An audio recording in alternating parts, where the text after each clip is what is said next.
আসসালামু আলাইকুম ওরহমতুল্লাহি ওবারাকাতুহু।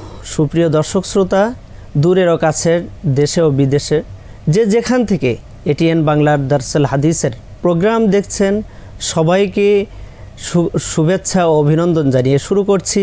সম্মানিত দর্শক শ্রোতা, আজকের আলোচ্য বিষয় হচ্ছে দ্বীনি শিক্ষার গুরুত্ব ও ফজিলত সম্পর্কে।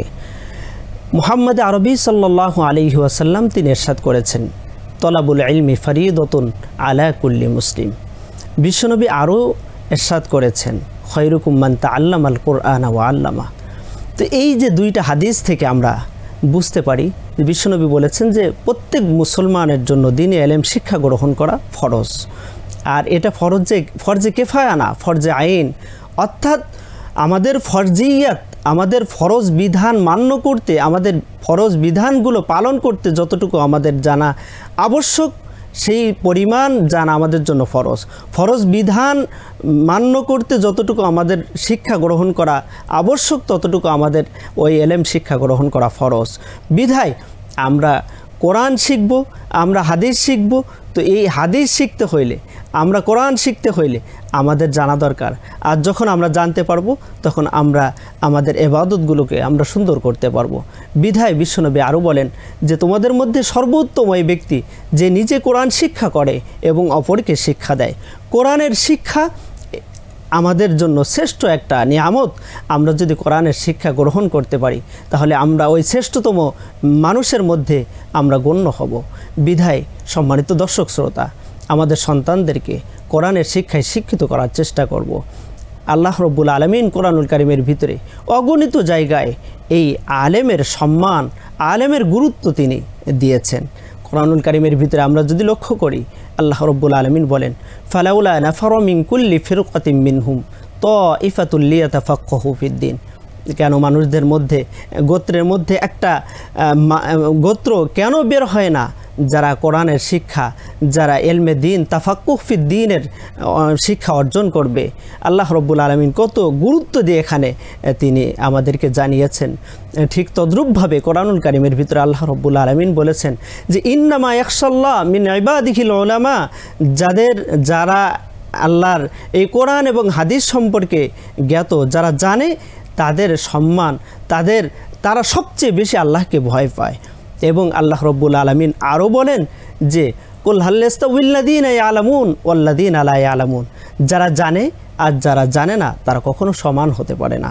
বিধায় কত গুরুত্বপূর্ণ বিষয় যে আল্লাহ রব্বুল আলামিন আমাদের কোরআনের জ্ঞান যদি দান করে, আমাদের সন্তানরা যদি কোরআনের শিক্ষায় শিক্ষিত হতে পারে, তাহলে বাবা মার জানাজার নামাজ আদায় করতে পারবে, বাবা মার কবরের পাশে গিয়ে তারা দোয়া করতে পারবে, বাবা মার জন্য বিভিন্নভাবে তারা রোনাজারি করতে পারবে।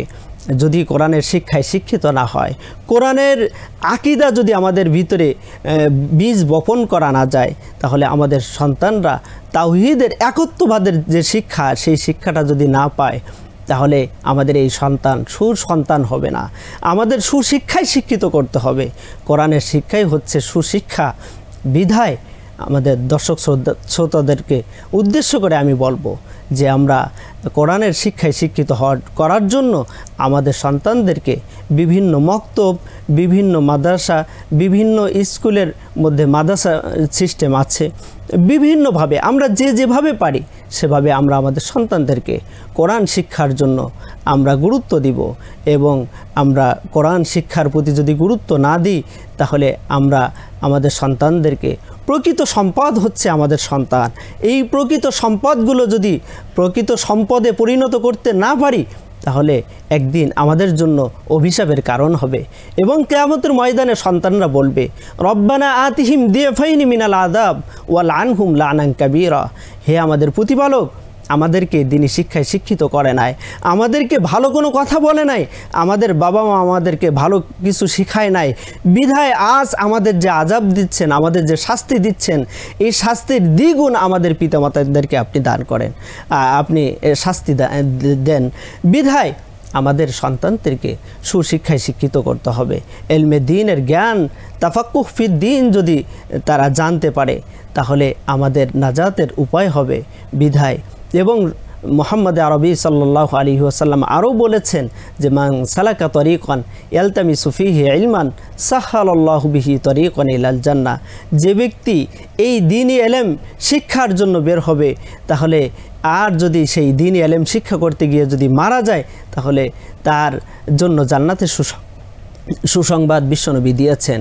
এভাবে অনেক হাদিস দ্বারা প্রমাণিত যে আমাদের দ্বীনি ইলম শিক্ষা করা কতটা গুরুত্ব এবং কতটা ফজিলতপূর্ণ। এবং বিশ্বনবী আরও বলেন মাই ইউরিদুল্লাহু বিহি খায়রান ইউফাক্কিহু ফিদ্দীন, আর এই দ্বীনি ইলম এটা কাউকে যে কোনো ব্যক্তিকে আল্লাহ তাআলা দান করেন না। যাকেই পছন্দ করেন, যাকে মহব্বত করেন, যাকে ভালোবাসেন, আল্লাহ রব্বুল আলামিন দ্বীনি ইলম তাকে দান করেন। এই জন্য বিশ্বনবী বলেছেন মাই ইউরিদুল্লাহু বিহি খায়রান ইউফাক্কিহু ফিদ্দীন, যার কল্যাণকামী আল্লাহ রব্বুল আলামিন এই ইলমের, এই কোরআনের নূর তাকে দান করেন। আর এই কোরআনের শিক্ষা এটা নূর, এটা আলো, এই আলো, এই কোরআনের শিক্ষা, এই নূর আল্লাহ রব্বুল আলামিন সবাইকে দেন না। বিধায় সম্মানিত দর্শক শ্রোতা, আমরা আমাদের সন্তানদেরকে সুশিক্ষায় শিক্ষিত করার চেষ্টা করব, আমাদের সন্তানদেরকে প্রকৃত মানুষ বানানোর চেষ্টা করব। আমাদের এই মাহে রমাদানের পরে আমাদের সন্তানদেরকে বিভিন্ন জায়গায়, বিভিন্ন মাদ্রাসা, মসজিদ, তারপরে বিভিন্ন খানকা, বিভিন্ন জায়গায় বিভিন্ন ওস্তাদ রেখে আমরা আমাদের সন্তানদেরকে সুশিক্ষায় শিক্ষিত করার জন্য আমরা চেষ্টা করতে থাকব। মাহে রমাদানের শিক্ষা হচ্ছে কোরআন শিক্ষার মাস। এজন্য বিধায় আমরা কোরআন শিক্ষার জন্য আমাদের সন্তানদেরকে বেশি বেশি গুরুত্ব দেওয়ার চেষ্টা করব। এবং আল্লাহ রব্বুল আলামিন কোরআনুল কারীমের ভিতরে অগণিত জায়গায় এই আলেমের গুরুত্ব দিয়েছেন।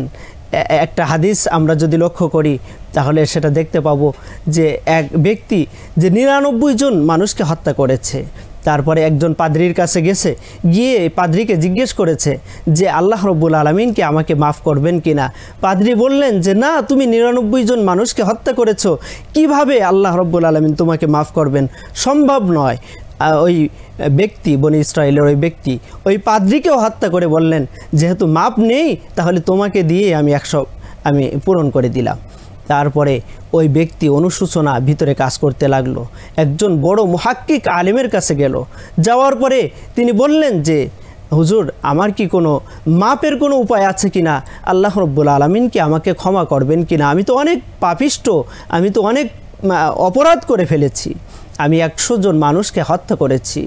তখন ওই আলেম আল্লাহওয়ালা ব্যক্তি তিনি বললেন যে হে আল্লাহর বান্দা, তুমি তোমার ওই পাপের কাছ থেকে ফিরে এসে আল্লাহর পথে আসো, কোরআনের পথে আসো, কোরআন শিখতে তুমি অমুক জায়গায় যাও।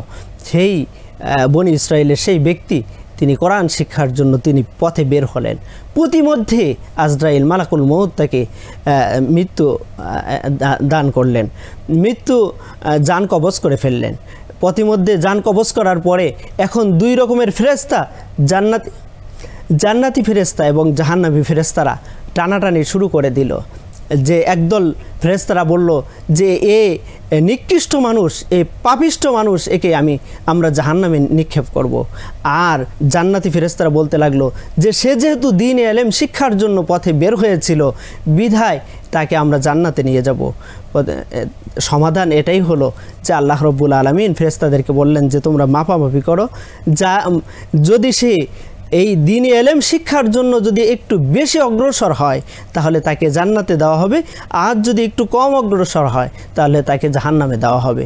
আল্লাহ রব্বুল আলামিন জমিনকে বললেন, জমিন একটু প্রশস্ত হয়ে যাও, দ্বীনি ইলমের দিকে তুমি একটু এগিয়ে যাও। আল্লাহ রব্বুল আলামিন ওই বান্দাকে তিনি মাফ করে দিলেন।